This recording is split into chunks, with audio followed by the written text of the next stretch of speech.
Hello guys नमस्ते। आज हामी बिएड फोर्थ इयरमा रहेको लिट्रेचर फर ल्याङ्ग्वेज डेभलपमेन्ट किताबको माइकल डिलनद्वारा लिखित एडभर्सिटी भन्ने कवितालाई नेपालीमा समराइज गरेर सुनाउन गइरहेका छौँ।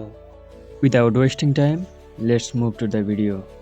लेखकको छोटो परिचय दिनुपर्दा माइकल डिलन एक प्रेरणादायी कवियत्री हुन्। उहाँको जन्म सम्बन्धी कुनै पनि स्पष्ट विवरण उपलब्ध छैन।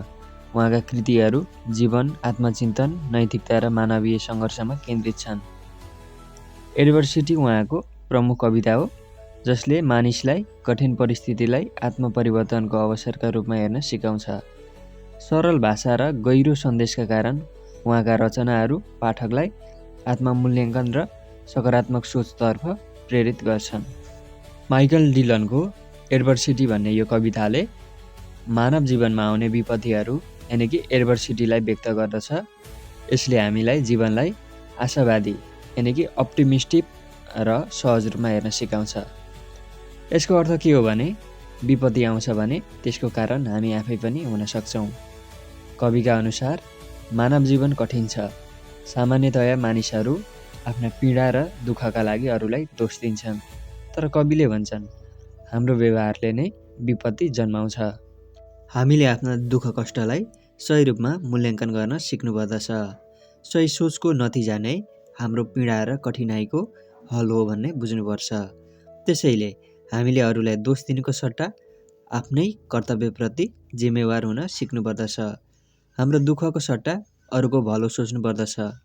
हामीले हाम्रो जीवनको सही मूल्याङ्कन गर्नुपर्दछ। जीवनमा सुखी हुन हामीले रिस, घृणा र खराब बानीहरूबाट टाढा रहनुपर्छ। त्यसै गरी आफूलाई जुनसुकै तरिकाले परिवर्तन गर्नुपर्छ। यदि हामीले यस्ता कुरा नगरेमा हामीले कहिले सन्तुष्टि पाउन सक्दैनौँ।